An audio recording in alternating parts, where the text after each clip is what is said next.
Sometimes it's just anything you see that's a red flag. It's an opportunity to ditch the girl. So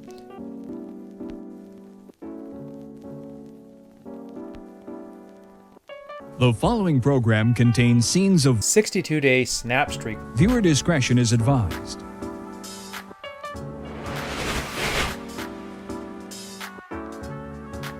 I looked at the girlfriend's phone today and I saw she had a Snapchat from her best friend's boyfriend. I looked closer and saw she had a 62-day snap streak with the guy. They had about 20 messages in the last couple days alone, but it was all platonic, nothing flirty. I thought it was weird and I called her out on it, but she tried to play it off and said they were just friends. She claimed that she had been helping him pick out a ring for a proposal and just kept the streak going. I've met this guy before and always thought he was a bit sketchy, and know he's cheated on his girlfriend before. Anyways, I go through her phone and I don't find her talking to any other guys. And I don't find anything suspicious at all. She right away said how sorry she was. She deleted her Snapchat and told me I could look through her phone whenever I wanted. The whole situation was way too suspicious for me. I don't think she would cheat on me, but Snapchatting a guy for 2 months straight, even if it is platonic, is not okay with me. I packed my stuff and walked out of the place. I've been cheated on in the past in a relationship, so I don't take stuff lightly. Did I do the right thing, or did I overreact?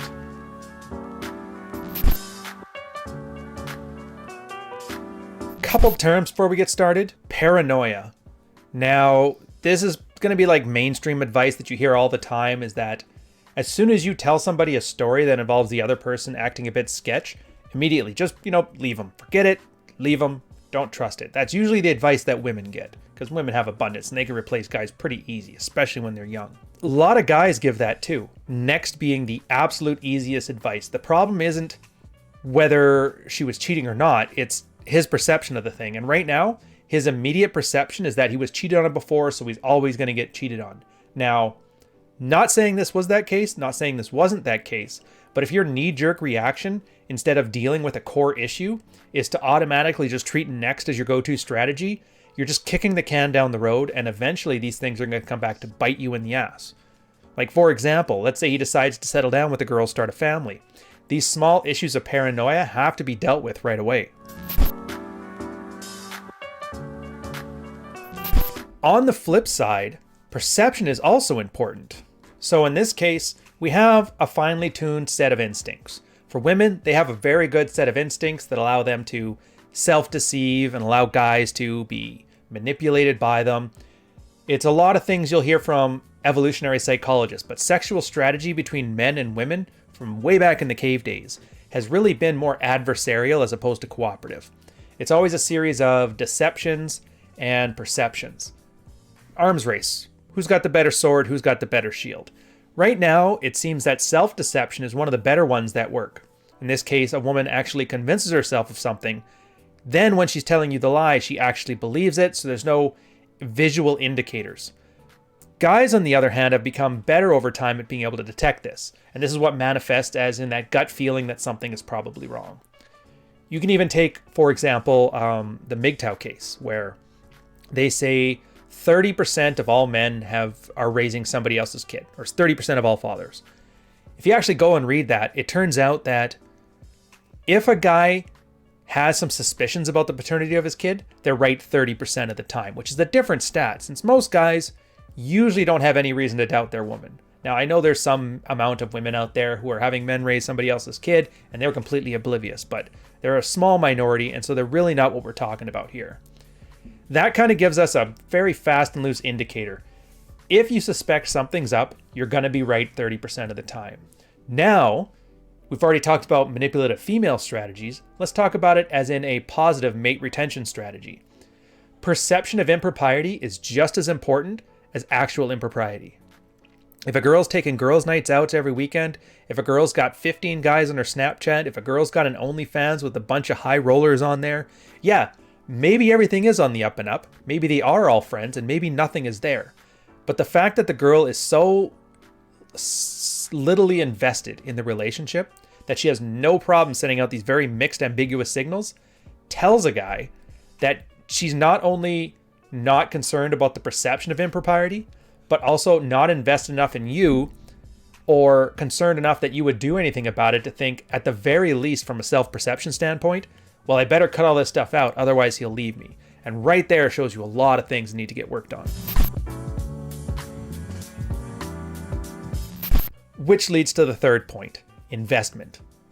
Again, everything comes down to investment. If a guy is worried about if a girl's cheating on him or not, if a guy is worried about whether she just wants him for his money or not, there's always very easy indicators that you can tell for this. It's actually a female strategy adapted to male sensibilities.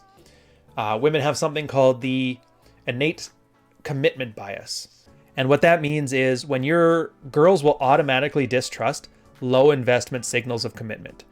Telling a girl you love her doesn't really matter. Paying 3 months of your salary for a ring automatically gets through that filter.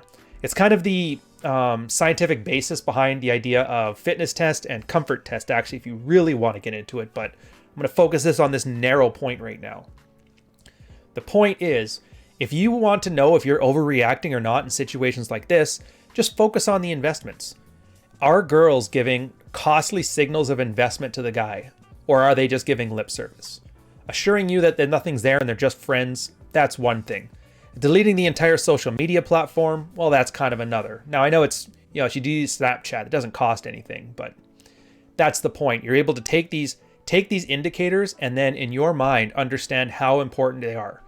Now, I'd argue a girl deleting an entire social media platform is probably a pretty big one, but with cell phones, you can never tell. It's so easy to hide what you're doing on there that you can't really trust somebody's phone activity anyway. Well, my advice for the new guy, it's kind of hard to tell because, first off, you got to remember on these kind of field reports, they tell you a certain story from their perspective, wanting you to reach a conclusion.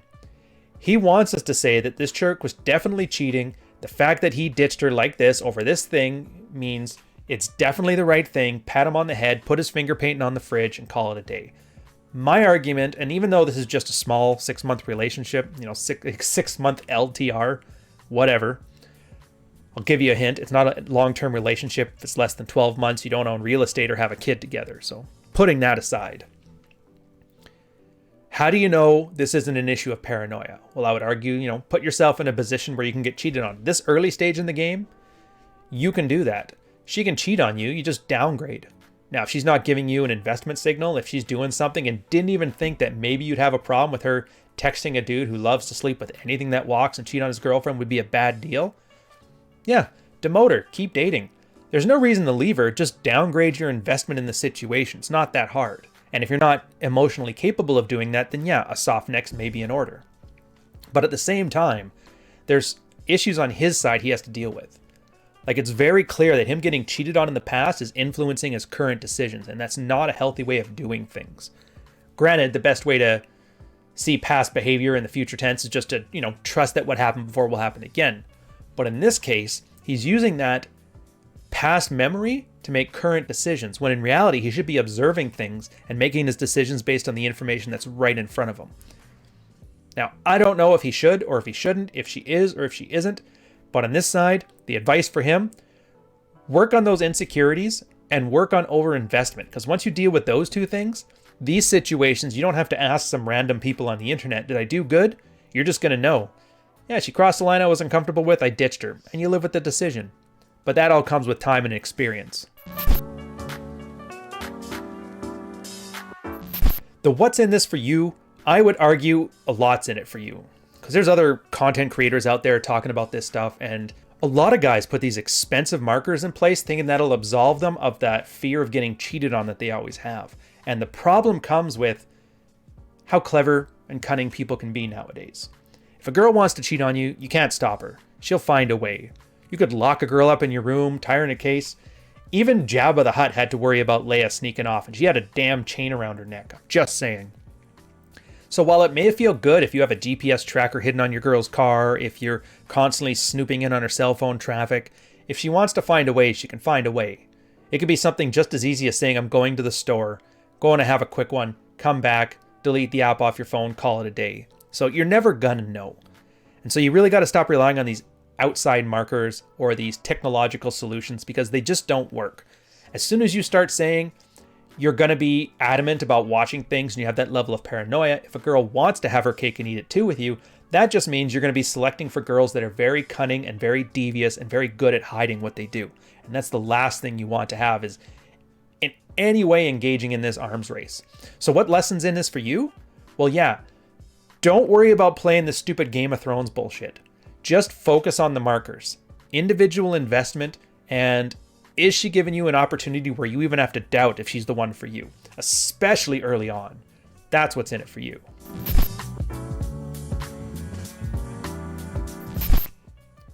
An alternative for this guy is to make your boundaries known early on. Like, he let her know that this was a boundary for him after it was too late to enforce it. Some boundaries are pretty easy. Girls know you're not supposed to sleep with somebody else, but you're trying to be monogamous with somebody. But I mean, a lot of things are just personal preferences. In this case, the guy was asking for, don't put me in a situation where I have to perceive this as being a bad thing. And his marker of what's considered to be, sketchy is a little higher than most. So it doesn't hurt to let off a line. Hey, just so you know, I'm not a big fan of you texting guys here. And she'll do what she wants to do. She'll either not respect his boundaries and she'll continue to do it, in which case he already has his answer, how invested is she? Or she'll respect his boundaries, in this case delete the app. But that's the thing. He set that out as a boundary and she kind of complied with it. Oh, sorry, my bad, I'll delete the app. And then that still wasn't good enough. But that lets you know he's not really paying attention, he's just following his feelings. He got hurt, he said something. The girl was actually being somewhat amicable about it. Play that up for a mulligan, sure.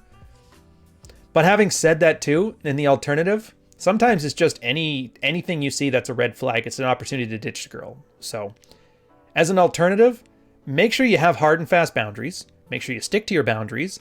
Make sure you let the other person know your boundaries. And don't be concerned if you ditch somebody this early on into a relationship, because relationship is supposed to be her job. If she's not fighting tooth and nail to keep you to your satisfaction, then yeah, move on. If you have a hard time finding a girl after this and you're worried about this being the last chance you're going to have, well, again, there's an alternative set of conditions that you need to work on. I hope you guys enjoyed yourself. Don't forget, come on in, check out Patreon. I don't charge till the end of the month. So if you want to see if it's for you, come on in early, see if you like it. And if so, stick around. I know you will. Have fun. I'll catch you guys on the next one. Cheers. Charles Bukowski. Jordan Peterson. Neil Strauss. I like these guys. Add some salt to cover up the bitterness of middle-aged soccer moms and put in the oven for 45 minutes. Optionally, you can take from all this stuff what you want and leave the rest.